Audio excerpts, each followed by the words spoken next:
to obey or not to obey.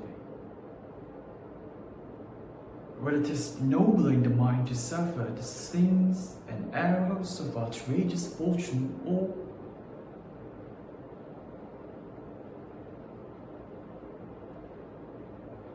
to take arms against the sea of troubles and by opposing them, to die, to sleep, no more, and by asleep to say, we end the heartache and the thousand natural shock that flesh is had to, then 'tis a consummation devoutly to be wished. To die, to sleep, sleep perchance to dream. I dares the rope, for in the sleep of death, what the dreams may come when we have shuffled off this mortal coil that must give us pause. There is the respect that makes the calamity of so long life.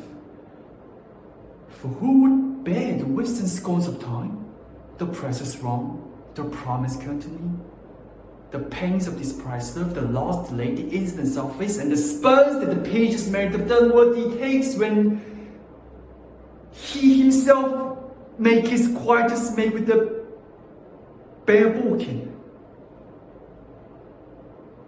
For who would fathers bear to grunt and sweat in the real life?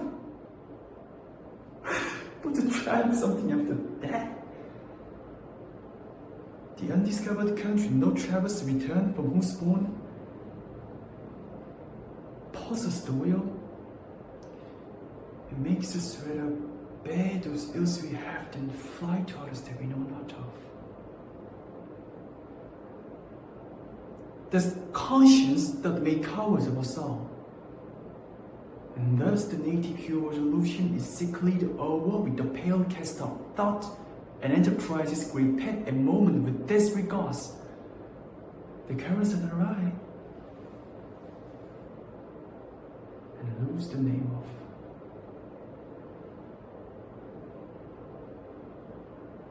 action.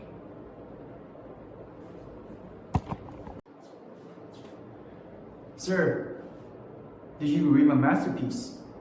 If you had, you wouldn't be sending this form of letter of rejection.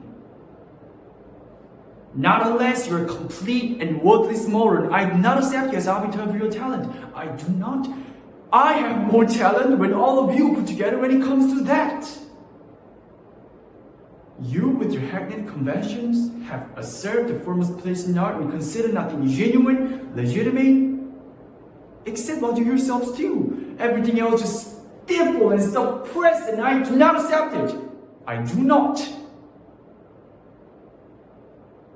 It was optimistic of me to think that you are not an undiscerning fool.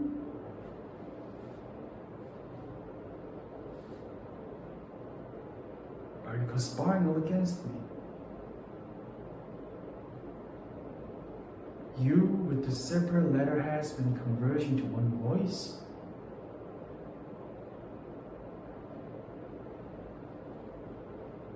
As a punishment for that, your highest crime, know that. You've pushed me to restrict the publication altogether.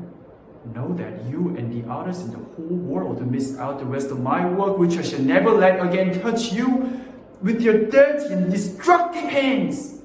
Mine was close to turning now, to the self-made ephemeral, but never to you.